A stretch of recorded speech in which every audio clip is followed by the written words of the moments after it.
To me, interest is the most important part. The fact that people are willing to put on strange clothes, or strange for everyday life, I should say.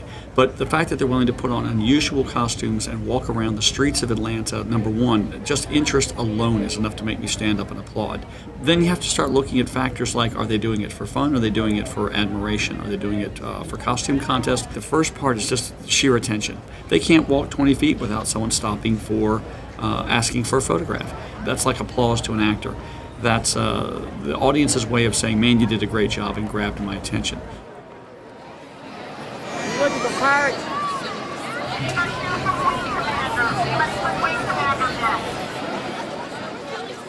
My role in the parade is to herd the cats, as one would say. I am a track director at Dragon Con, and I come and assist them just trying to get the parade off. We help get it started, get the groups moved into place. This year, this was our largest parade. I think we had about 3,000 people. Most of them kind of know each other because they're already friends or they're already a group, and they can tell from the costume. We've had Monty Python this year, which was a lot of fun. We had a horror, which had vampires and goth and horror people, so that was a lot of different people. We had Firefly, Josh Whedon's verse. We had Buffy. We had, of course, the huge, huge Star Trek and Star Wars groups that come in, and that's always great.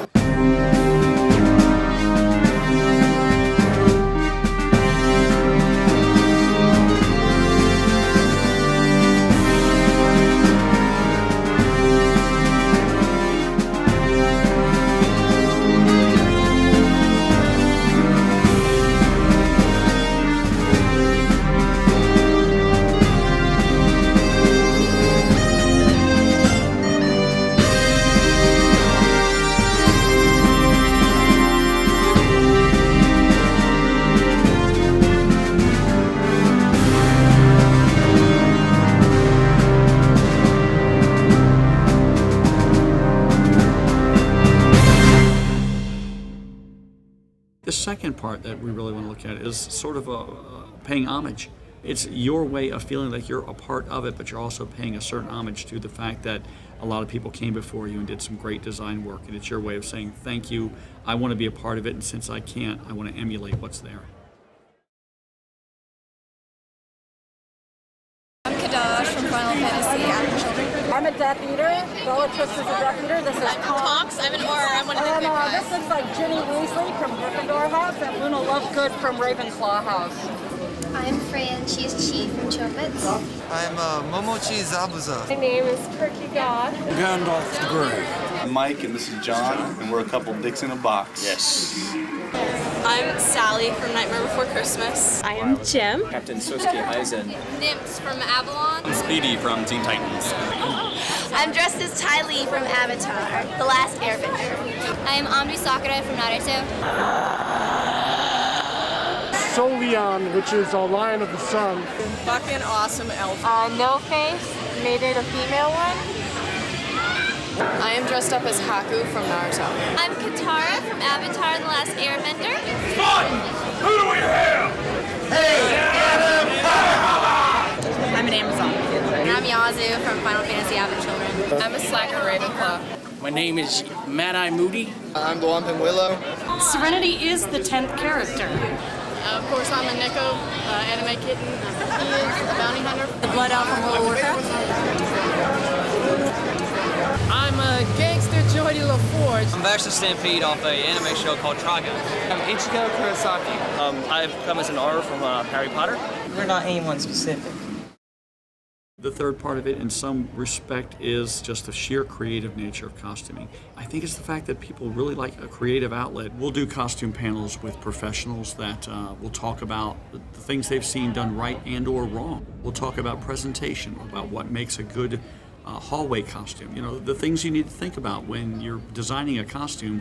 You can't decide to add painter stilts the week before you wear it and then not give yourself time to learn how to walk in those stilts. So we talk about things like that. We try to put realism to the fantasy art of costume design. There is critique you can give, which is basically helpful hints, wearing the right shoes, the right types of pants, you know. But then again, you have to take into account that costuming costs.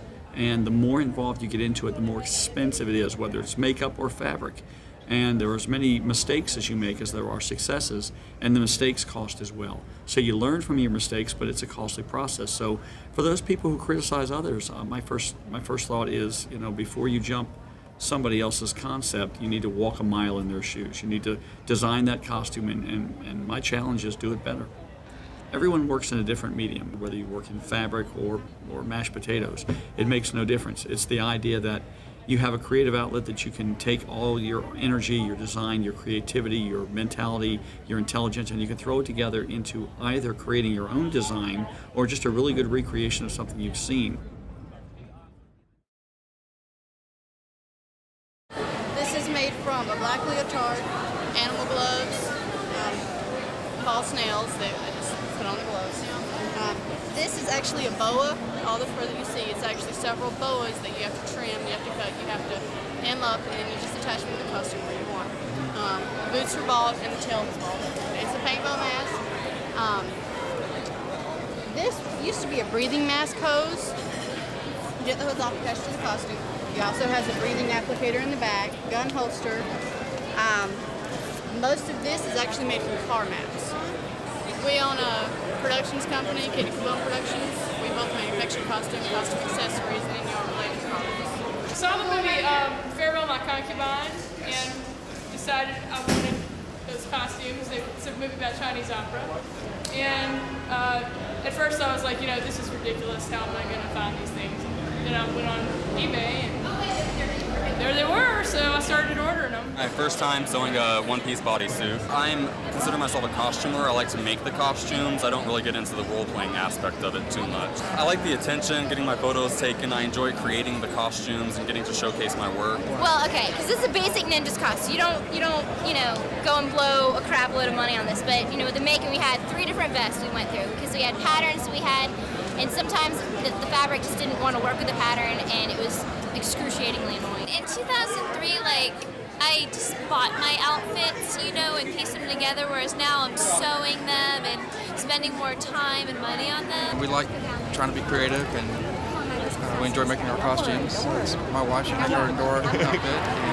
And, the tie is actually a compass. I made it into a compass. Put a magnet in it. I made the actual eyeball out of a styrofoam ball, floating in water.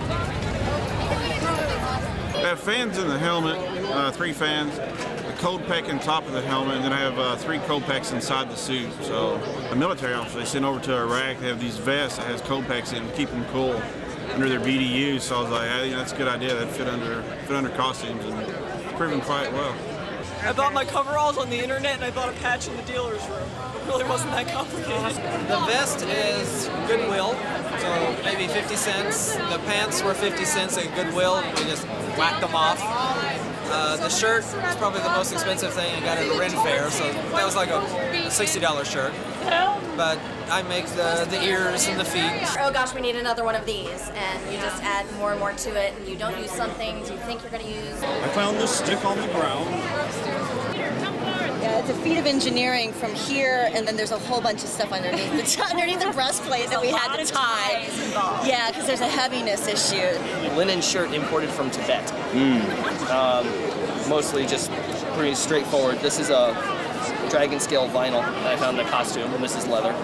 All the pieces in this costume were made from a vacuum form machine that was built by Chris himself.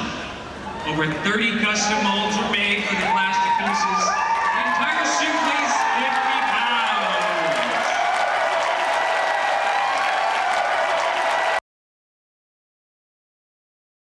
Cosplay, you tend to be the character more than just having the costume on. I say I'm a costumer rather than cosplayer because 2/3 of my enjoyment is in making the costume, and the other third is coming out and having people take pictures of me.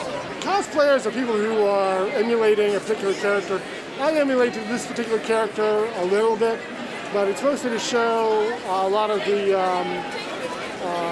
proof of concept design of some of the stuff that I've done, such as the articulated jaw system, the amplified hearing, the night vision system, the articulated leg system. I'm actually walking on pads with my feet here. Once you put on the costume, get into the character, you become that character. Kind of making it your own. It's portraying a character somebody else designed. And I'm here protecting, looking for Death Eaters, making sure that constant vigilance is being upheld. Most of the time we just play around, but there are certain times when we'll start acting like the character and we'll just sit down and relax. Yeah. We role play a lot, and we're basically just the characters we role play. That's how we make the costumes and such. We make the costumes up when we role play with them beforehand. The other cool thing is like when you dress up like something you're into, like Bleach, automatically when people come up to you and recognize your character, you know they're into Bleach too. Yeah. So then you get into that conversation. Or if you see someone who has like the Doctor Who with the inflatable Dalek, and we're really into Doctor Who, so we're like, we know you're really into Doctor Who, so now we know we can talk to you. It's So you like can the meet people, gateway, yeah, it is. without having to. It's like you already know these people are at least into it, and so it's a sort of a good icebreaker. It's more expensive than smoking, but it's a little bit healthier as an icebreaker. We start pretty much at a con, starting to plan for the next year. You know, a year once you include planning and meetings and getting all of our scale math done. And as far as build time, it varies a lot. Some of them went together very quickly. Some of them took months and months and months. So we have a great show tonight, and if you've attended my shows before, you know some of the rules, but I'll just refresh your memory. Please be kind to the contestants. There are a lot of people to stand up in front of. Very lovely people, I'm sure, but be kind to my contestants. I have stormtroopers at my disposal. Should our contestants break any of my contest rules, or should they find that they have lost their way on stage, my stormtroopers will help them find the exit. Sit back and enjoy the show. Ladies and gentlemen, please welcome your hosts for the evening, Carrie Byron and Brandon Hara from the Mythbusters. last year we took a year off. The year before that we were the Island of Misfit Toys. The year before that we were the Muppets the year before that? I can't remember the chronology. And then the year before that we were Where the Wild Things Are, and the year before that we did A Nightmare Before Christmas Crew. You know, every year we try to think of something that we all really love, because we know we're going to have to live with these while we build for a year, and we all just have a really strong connection.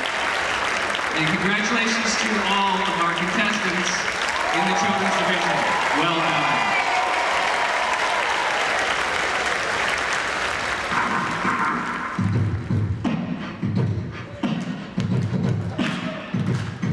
On the dragon, yo. Gonna bust the myth, yo. I can't find my brother. Check it out. Alchemy rules. Colonel Mustang. Colonel Mustang. Colonel Mustang sucks.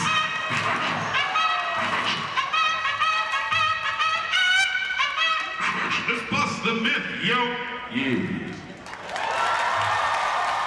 Molly was my former coworker, and I started off as a handler. Well, that's my sister, and I think if I didn't help her, she'd probably kill me. I'm actually a last-minute entree. On marriage, I got into it. It's another expressive, creative adventure. I was Dolly from the Island of Misfit Toys, and the year before that, I was a handler. I guess we started out as handlers. I handled Animal for the Muppets, which was lots of fun. These are all the wonderful people that make it possible for us to move around. But it's getting her through doors, just because she can't really see that well inside that thing. So any sort of portal, we got to get her through. We got to help her squish up and just move around in it, really. Not easy when your feet are 3 feet long. All right, we have our final award. Best in Show Masters. As if you had to guess, Wallace and Gromit.